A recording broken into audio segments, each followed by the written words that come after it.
Bienvenida, Nora. Muchas gracias. Podemos empezar un poco, bueno...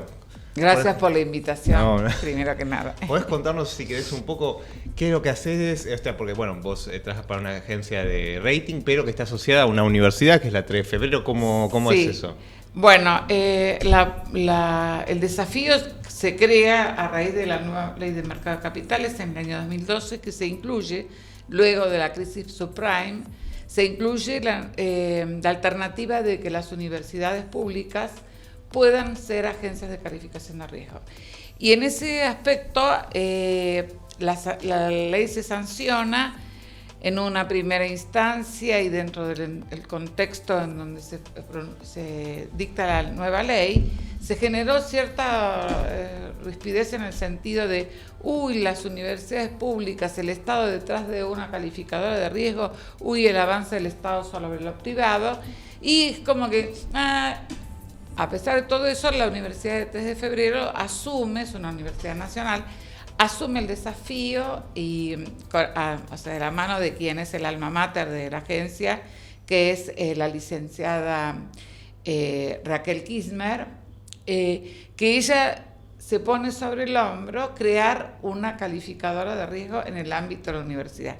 También el rector acompañó esta cosa loca de decir cómo puede funcionar y todo el respaldo de la universidad para crear esta agencia. Comienza a funcionar en el año 2013, está aprobada un año después de la sanción de la ley y comienza a trabajar. Y en el año 2015 me proponen a mí formar parte de la agencia. Yo estaba ya culminando mi carrera en la Bolsa de Comercio y me pareció que era algo interesante estar desde este lado del mercado, de esta parte de la industria, y me pareció interesante acompañarlos en el proyecto.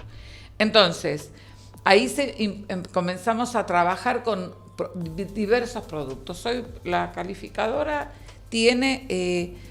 todo el espectro de productos que vos imagines, pymes, incluso tiene, analizando el riesgo de otros productos, riesgo de una SGR, tiene el riesgo de fideicomisos, títulos de deudas fiduciarias, tiene también algo que fue muy interesante para nosotros, que fue acompañar el proceso de sinceramiento que se da con la nueva ley de sinceramiento, que el canal que se eligió para ir hacia ese blanqueo, digamos, fue a través del mercado de capitales con los fondos comunes de inversión cerrados, sobre todo con los inmobiliarios. Y arrancamos ahí acompañando a las empresas y al mercado, y salimos calificando 3 de los 5 primeros fondos inmobiliarios, ¿no?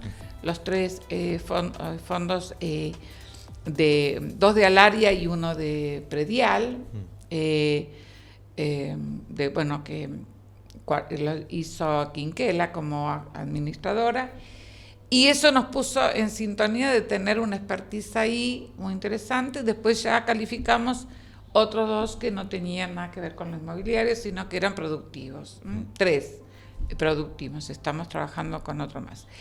Entonces, en este aspecto nos ha dado una expertise en un amplio abanico de productos y realmente estamos posicionados. Y tenemos un agregado de valor que no es menor. Primero, la falta de conflicto de intereses. ¿Por qué?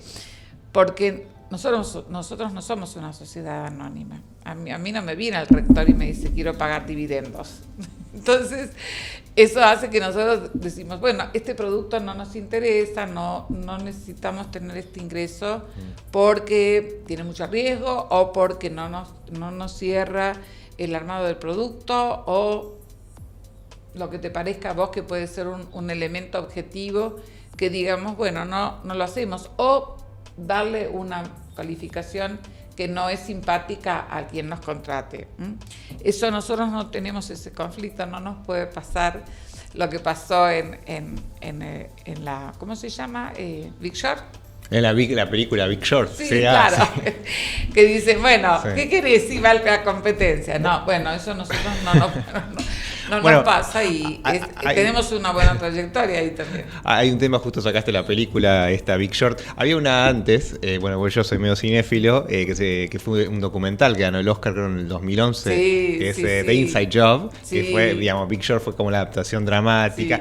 Y esas dos películas generaron un poco, o mostraron ese mito urbano que tiene la gente con respecto a la bolsa. Como, bueno, no, porque es riesgoso, está lleno de chantas. Y un poco en la Semana del Inversor, que fue hace un tiempo atrás, se intentaba buscar que la gente acceda a la bolsa. Yo estaba leyendo el otro día, por ejemplo, que la mitad de los norteamericanos accede a la bolsa, cosa que acá no sé qué porcentaje es, pero creo que es ínfimo, al punto tal que Trump, digamos que no es ningún tonto, está diciendo, bueno, la bolsa tiene que ir arriba porque si no pierdo las elecciones.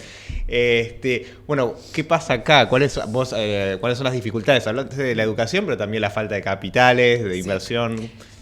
Vos sabés que algo que siempre se plantea, ¿no? Decimos, inyectemos nuevos productos, nuevos instrumentos, hagamos cursos, difundamos. Y en definitiva, la base del desarrollo de cualquier mercado es el gran inversor. Y lamentablemente en nuestros países el gran inversor, el que puede aportar liquidez para que funcione el mercado, es el inversor extranjero. La bolsa hablo de la bolsa como si estuviera yo en la bolsa. Bueno, sí soy parte porque soy consejera suplente, pero en cierta manera la bolsa es mi casa y yo me formé ahí. Entonces tengo este vicio de decir nosotros en la bolsa y nosotros. Y bueno, la bolsa tenía claro siempre que la liquidez para el desarrollo del mercado tenía que venir de la mano de los inversores de extranjeros, son los que dan liquidez, lo demuestran los mercados del mundo. Y siempre estuvimos en esa idea y cuando se fueron tomando medidas limitantes al ingreso de capitales extranjeros, nosotros, a través, por supuesto, de las autoridades de la bolsa y principalmente de su presidente, se ha planteado la necesidad de que no haya trabas a la inversión extranjera. Porque ahuyentan, porque no vienen y porque nos hace falta. Entonces, cuando en el año 2003-2004 empiezan a iniciarse algunas movidas, fuimos quienes levantamos la voz para decir no es el camino. E incluso en la primera vez, en el 2005, la primera vez que se plantea una situación de limitación al acceso al mercado, que fue el encaje del 30%. En su discurso de aniversario de la institución, el presidente de la Bolsa le dijo a Kirchner, que era el presidente en ese momento, señor presidente, el encaje nos perjudica como mercado. Eso se repitió durante todo el tiempo. O sea, ¿cuántos años? No sé. 7 años, 10 años, no sé, todo el tiempo se repitió y se repitió y se repitió este tema, el encaje nos perjudica. Ahí tuvimos una restricción importante a nivel internacional, incluso cuando sale el decreto, todos los inversores, bueno, las agencias y todo lo demás, llamaban a los estudios jurídicos, incluso llamaban a Caja de Valores, los depositantes grandes, para preguntar qué pasaba, cómo estaba eso, qué sé yo. Bueno, luego hubo medidas donde se fue haciendo más restrictivo el acceso al mercado, cuando se pone la cuestión del acceso al mercado de divisas como para pagar una cosa tan simple como pagar un dividendo a un inversor que es del exterior. No se podía, porque no... Actualmente con el... Y actualmente tenemos ahí unos bemoles, pero no está tan crítico como estuvo en su momento. O sea, se puede acceder para este tipo de operaciones. Digamos que se aprendió la lección de... No sé si se aprendió del todo, pero sí, yo creo que bueno, los argentinos nos gusta repetir cosas tropezar que no están del todo bien, con la misma ¿no? piedra. Sí, no, bueno, eso suena por ahí un poco soberbio de mi parte, pero es que cuando uno se pone viejo se va dando cuenta y vos decís, otra vez sopa, ¿cómo puede ser? Sí, repetimos las cosas que no nos hacen bien como mercado. Y también a veces nos olvidamos que es importante, yo siempre digo, no prohibir, vigilemos. Cuando uno dice, pero si por ejemplo, en la jerga, ¿no? Por ahí uno dice, esos son unos piratas. Bueno, si sabemos que son, que no son tan transparentes, vayamos a controlar que no hagan piratería. Sí. Pero en cierta manera, de alguna manera, es acompañar sin que sea una cosa que prohíba o que impida el acceso, qué sé yo. Brasil lo demostró cuando Brasil... bueno, entonces empezamos, el huevo o la gallina. Cuando Brasil empieza a crecer, porque todo el mundo habla del nuevo mercado y todo el nuevo mercado, vamos a ver dónde está la fórmula, rascamos en el nuevo mercado a ver dónde encontramos la fórmula de la felicidad. Y en realidad el nuevo mercado se crea en el año 2001 y hasta que no se produce el interés del mundo por Brasil, por su crecimiento, por su economía, por Lula diciendo vamos a pagarle a los deudores, porque también fue, yo lo odié, porque mientras nosotros festejábamos no pagar, Lula dijo yo voy a pagar, entonces es como que nos puso en las antípodas del sí, digamos del los inversores dijeron, bueno, Brasil, Argentina, Brasil. Y claro, nada, es tan fácil y nada, nosotros seguíamos siendo la puerta. Yo tuve la oportunidad de conocer a un representante de la bolsa de Bovespa, hoy B3, en Estados Unidos, porque, bueno, por supuesto que abrió sus oficinas, incluso tenía oficina en Hong Kong, Bovespa, y el de Nueva York dice, pero voy a ir un día que me expliquen un poco los argentinos cómo es el tema del mercado de ustedes, porque vienen, yo tengo la oficina de Bovespa, vienen y preguntan, qué bien todo Brasil, termino de darle todo el discurso y me dicen, y decime algo de Argentina. Es como que dice, yo tendría que ser una representación de los dos mercados. En realidad siempre Argentina estuvo como interesante, entonces es esa percepción que tenemos nosotros de que el mundo nos ve como que somos potencialmente buenos, digamos, para ir hacia el destino de inversiones, pero nosotros hacemos algunas cosas en el medio que realmente asustan un poco. Y nada, y volvemos ahí. ¿Por qué yo voy al mercado de capitales? Porque confío en el mercado de capitales. Si yo no tengo confianza, no voy. Por eso es que, derribando mitos, habría que ir primero. No, el mercado de capitales no come, chicos. No es un monstruo que se come a los pequeños inversores inocentes. No, el mercado de capitales es un ámbito de negociación con los riesgos propios que puede tener cualquier tipo de inversión y cualquier tipo de negocio. Es como una herramienta de financiamiento. Hablabas de las pymes, digamos que ahora se le están dando todas las ventajas, el tema de la moratoria. La pregunta es, yo soy una pyme, me acerco al mercado de capitales, ¿cómo hago? Bien. La primera opción, nosotros el tema de las pymes siempre fue la preocupación, ¿no? Dijimos en un momento, el motor de la economía son las pymes, la cantidad de pymes, tenemos que apuntar a ese lugar y bueno, y ahí pusimos mucha energía, desde el año 2003 en la bolsa se puso mucha energía para las pymes. Y incluso se creó un departamento para pymes, para ir a mostrar lo que el mercado de capitales les ofrecía, para conseguir, que el inversor también viera que hay una oportunidad invirtiendo en pymes. Y en esa instancia también fue cuando aparece primariamente el instrumento, digamos, estrella para una pyme, que es el cheque de pago diferido.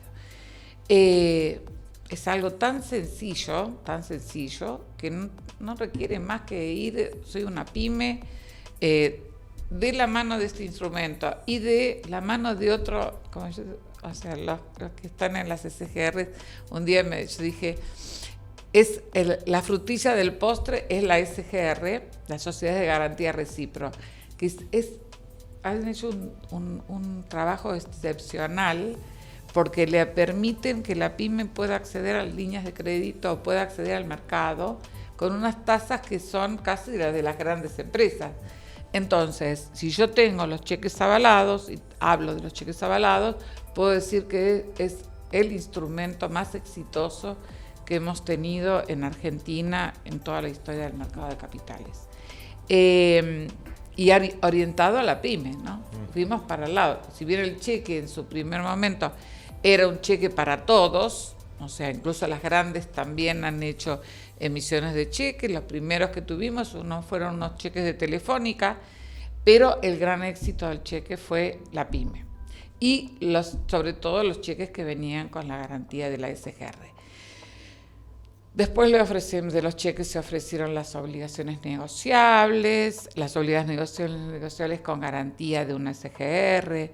En el momento peor de la crisis, ¿cuál crisis? De la crisis de ese momento, en el año 2003-2004, una pyme que estaba muy comprometida, cuando se cambia el régimen de la convertibilidad, alguien que tenía sus insumos importados, se le generó tenía deuda en dólares, todo un combo explosivo terrible. Se acercó al mercado para financiar su propia deuda, para refinanciarla, digamos, sacando el proveedor con el que estaba endeudado y cambiar ese deudor pagándole con una emisión en el mercado. Consiguió con 5 series de obligaciones negociables garantizadas por una SGR, logró salir de la situación crítica. Entonces, en la crisis también el instrumento ON fue una tabla de un salvavidas. Bueno, aclarando un poco, digamos, la obligación negociable es básicamente deuda que emite una empresa, sí, que no es lo mismo que salir a, digamos, emitir acciones, que ya busca inversores, digamos, claro. Ahí. En realidad todos, el espectro son todos inversores. Yo tengo un deudor. Lo que pasa es que siempre los que hablamos de mercado de capitales hablamos como que el Himalaya está, pero el Everest es la acción, financiarse con acciones porque no devolvés el capital que te dan. Entonces eso sería. Lo que ocurre que en el tema de la emisión de acciones, que es lo más atractivo, se nos hace agüita la boca todo lo que hablamos, decimos, uy, viene con acciones, se va a financiar con acciones, qué maravilla, esto es lo que el mercado tiene que dar. Requiere liquidez, requiere volumen de inversores, requiere que haya un mercado. Y ahora estamos complicados. Y estamos complicados. A futuro, ¿no? ¿Vos cómo lo ves, digamos, que estás ahí metida en la...? Yo siempre soy, un día un señor que trabajó en la bolsa muchísimo, fue broker, autoridad en la bolsa, y me dijo, ¿sabes lo que pasa?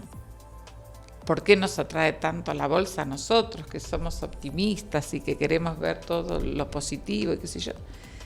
Es que en la bolsa se cotiza lo verde. Y yo dije, ¿qué está hablando? ¿De dólares? No, ¿qué dice? Justamente no es, no. La esperanza.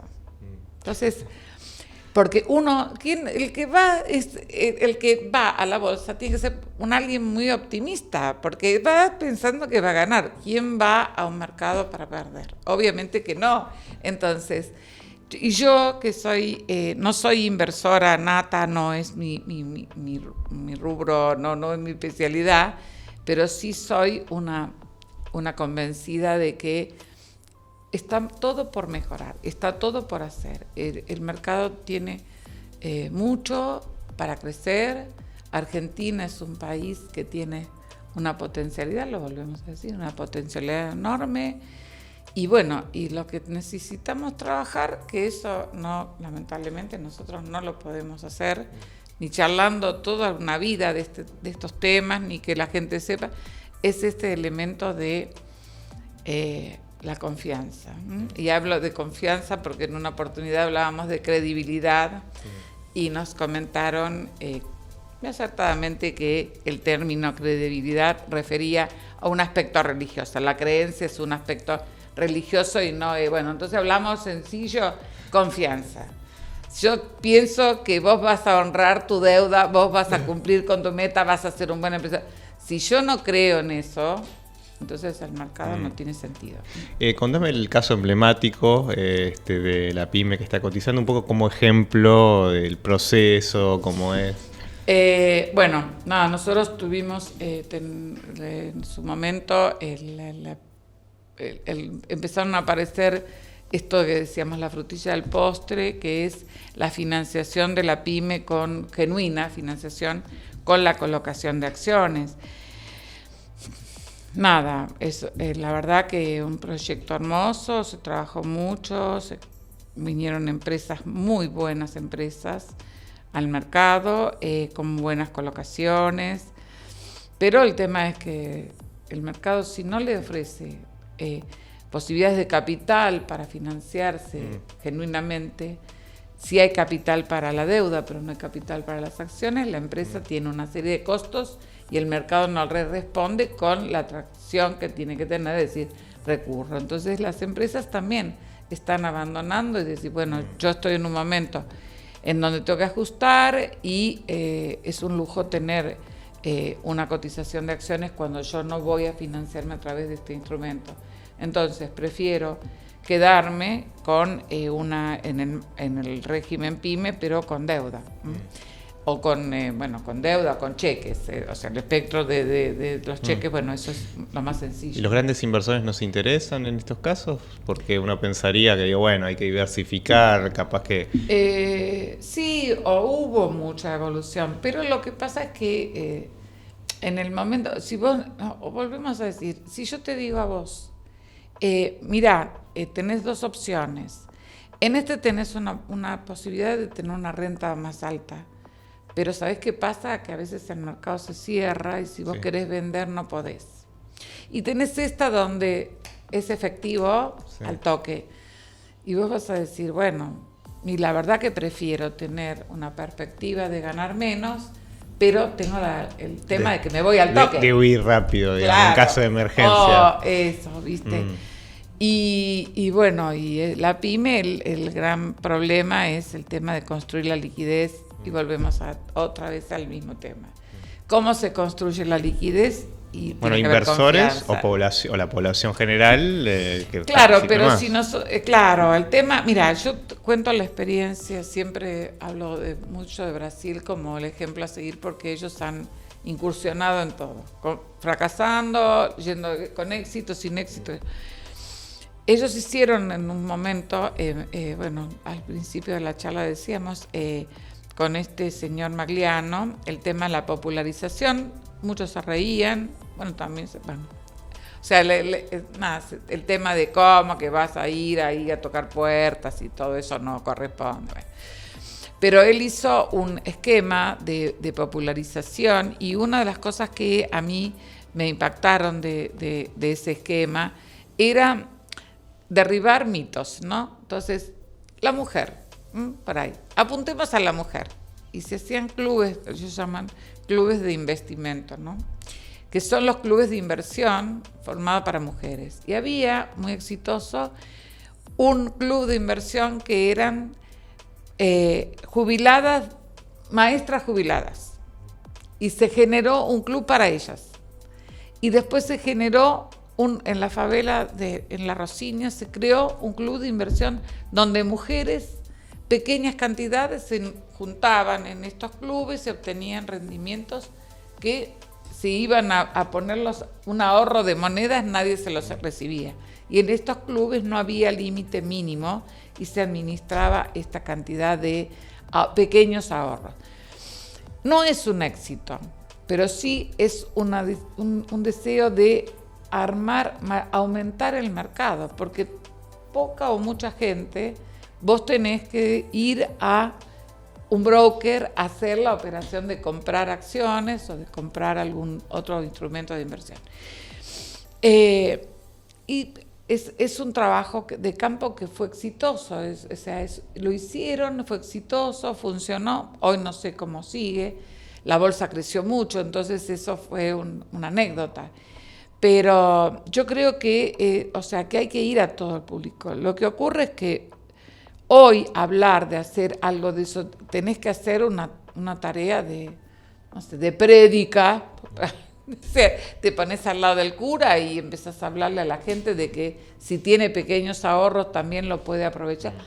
Es muy difícil. Hoy la situación está crítica. Entonces vos decís, nada, lo más probable es que te pongan un chaleco de fuerza. Si vos vas a ir a decirle, ¿por qué no piensan en el ahorro? Nada, estamos en que hay un déficit en el cubrir las necesidades y vos decís, no hay margen para el ahorro y para la inversión.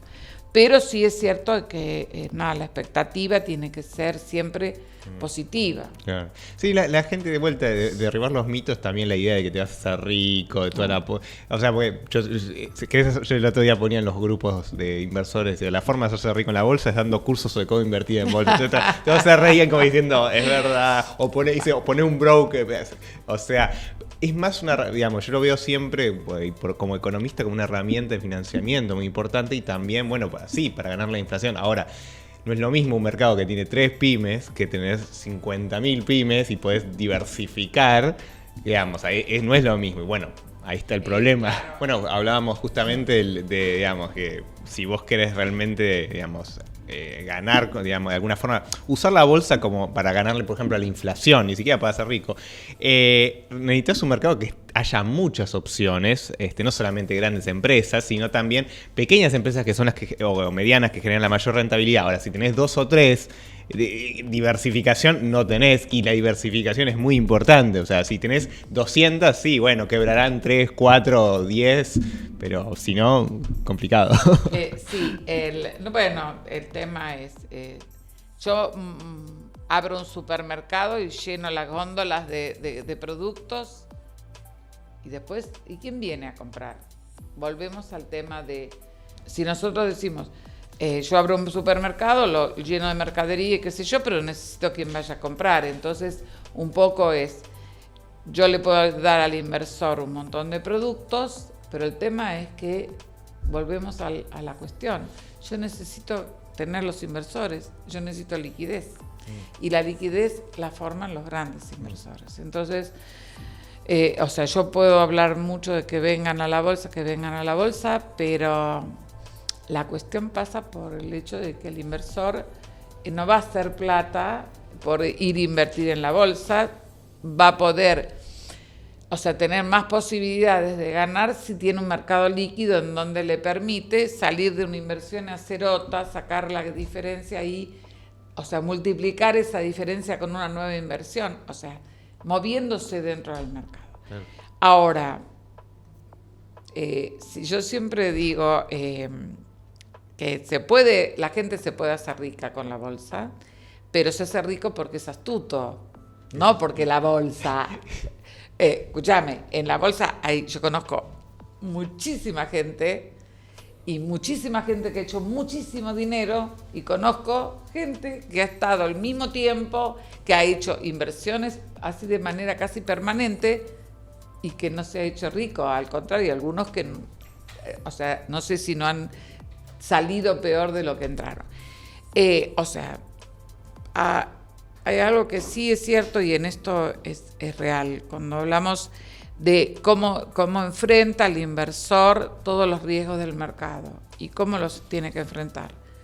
Conociendo, y para eso tiene que tener mucha información y para eso tiene que tener todas las herramientas y lo que hay que seguir es que el mercado le ofrezca las herramientas para que la decisión sea con conocimiento.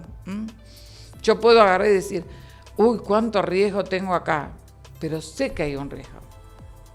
Entonces, esa persona podrá decir, no me vuelvo más porque perdí, pero esa persona en su fuero íntimo sabe que lo hizo conociendo el riesgo y a pesar de eso lo asumió porque quería obtener una diferencia mayor, una ganancia.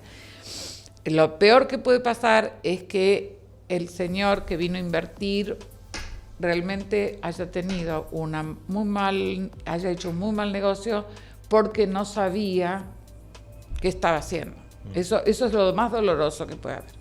Por eso, amplia información, control de la información, que realmente todos los que están en la cadena de valor, que todos los que participan, desde el señor que llega y toma el primer curso que dice invierte en bolsa por alguien que hace el curso y después se anima a hacer una inversión y va a ver a un broker y a un agente, una LIC, digamos, y después de la LIC empieza a hacer sus operaciones y empieza a hacer con una, o sea, ir más sofisticado. Por ejemplo, voy a decir, bueno, comenzó con algo simple como una caución, que nada, bueno, no hay riesgo, y después empezó a hacer algunos otros productos, pero vos agarrás y decís, termina, y es lo que tenés que tener, tanto los que están en las instituciones como los que acompañan, es saber que ese señor termina el camino de cada negocio y sabe que no hubo ningún engaño, que fue transparente,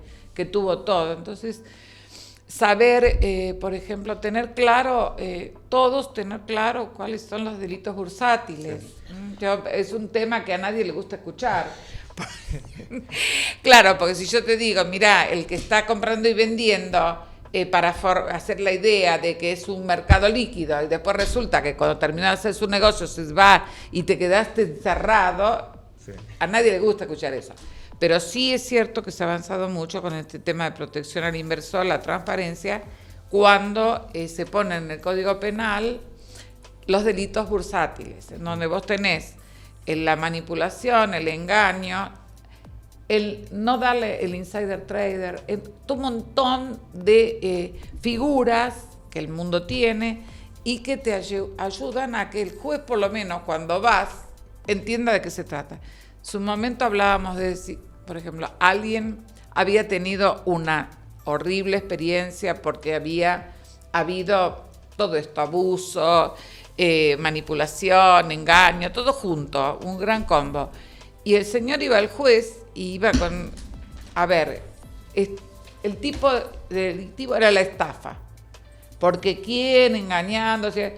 Y el juez decía que, viste que el tipo penal tiene que ser justo calzar, porque si no, no hay delito. Entonces el juez decía, no sé ni de qué me estás hablando. Por lo menos ahora hay figuras donde el juez ya tiene que escuchar a alguien que está diciendo, mira, acá pasó esto, estos son los hechos, encuadran esto. Y el juez tendrá que mirar realmente, investigar si esos hechos se encuadran en esa figura penal que ahora contempla este tema de la manipulación de los precios o la falta de la información oportuna. Volvemos todo. Información, no engaño, transparencia. Perfecto, Silvia. Bueno, Nora, muchísimas gracias por tu presencia. La verdad es muy interesante escuchar las anécdotas y además divertidas. Sí. Así que bueno. Bueno, algunos por ahí en las anécdotas, unos se divirtió y otros lloraron. Pero bueno, nada, después está, es verdad. Gracias nuevamente por la invitación.